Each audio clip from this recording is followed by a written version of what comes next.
7:45. We're thinking about money this morning as the RRSP deadline is looming. It's coming up on Thursday, March 1st. Welcome back, Scott Hanna. Thank you. So can we clear the air right now? Are RRSPs the best way to save for our retirement nest egg? Yes and no. Certainly there's... Okay, that's a wrap. Well, certainly for most people, RSPs are a great way, especially if there's an employer-sponsored program. But with tax-free savings accounts, it really depends upon your overall tax rate. But they are a great way for most people to make that commitment to the retirement. So yes, they still are a great way. You mentioned a moment ago employee-sponsored programs where they help, make your retirement fund a little bit hardier. Is it okay? Is it a great idea to kind of mix up your retirement with your employer? What if you change jobs? Well, I think it's great, especially if your employer is also contributing. So for many employers, they may have a corporate match of you put in $1, we put in $1, up to a certain percentage of your employment earnings. That's like getting a guaranteed 100% rate of return, and it's important that if you have that ability, you've got to max out on that, no matter what. Make cuts in your budget, but you have to take advantage of that. Yeah, definitely. Now, is there, with the deadline looming right now, March 1st, is there a pro or a con to contributing late? The pro is the fact that if you contribute now a sum of money, it means depending upon your tax situation, you're going to get an income tax refund.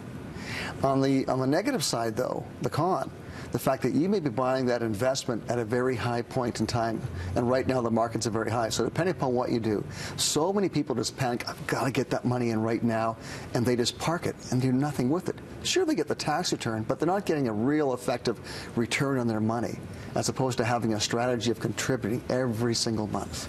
Let's talk about that time in your life when your tax return comes back, you got a wee bit of extra cash handy. Should you pay down your credit card debt with that, asking for a friend, or should you make an RSP contribution earlier in the year? I think that depending upon the type of debt that you have, so for example, let's say you've got an income tax return coming back with $3,000. You're saying, great, and I'm going to be responsible. Man, you just want to take a vacation, though. It's cold and it's snowy and everything else. That's a great return on my mental investment. But the reality is, you've got credit card debt, pay down your credit card debt. That's a guaranteed 20% rate of return. Right. But if you've got very, very low debt, perhaps a line of credit at 4 or 5%, and you feel pretty confident perhaps I can get a 10% rate of return. Well, there's some arguments for and against that process. But we always advocate that if you've got debt, pay it down, with the exception of a mortgage, which is meant to be paid over a long period of time. You've got consumer debt, a line of credit, a car loan, credit card debt. Get rid of the debt. It increases your ability to free up some cash and start making regular monthly contributions, as opposed to making that contribution at one point in time.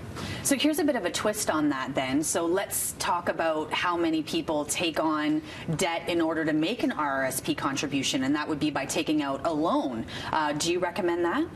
No, I don't. Nowadays, you take out an RSP loan, yes, they may give you a bit of a discount, but what you may find is that the rate of return you get on that loan by investing in the market is less than the interest you're going to pay on that loan.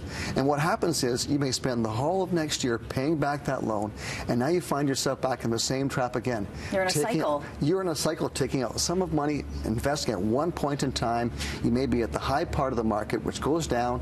Far better to say, no, for 1 year, I'll just get in the habit of making a monthly contribution, asking my employer to reduce my income tax at source, so I'm not getting an income tax refund, which really is, you're giving the government an interest-free loan for a whole year. If you look at that, we say, well, I don't want to do that. So lower your taxes at source, make a bigger contribution, and that way you're dollar cost averaging your investments, which means that when the market's low, you buy more stock. When the market's high, you're buying less, but overall it averages out, as opposed to saying, I'm going to gamble and invest at this one point in time. Hopefully it's the right time for me.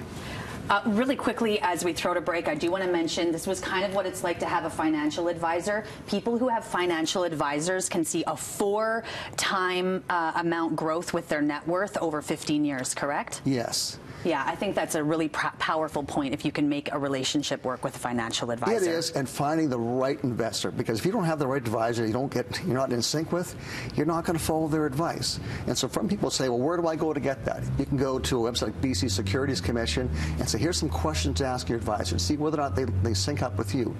Kind of like picking a hairdresser that works, right? Thank you so much, Scott. We're going to break now.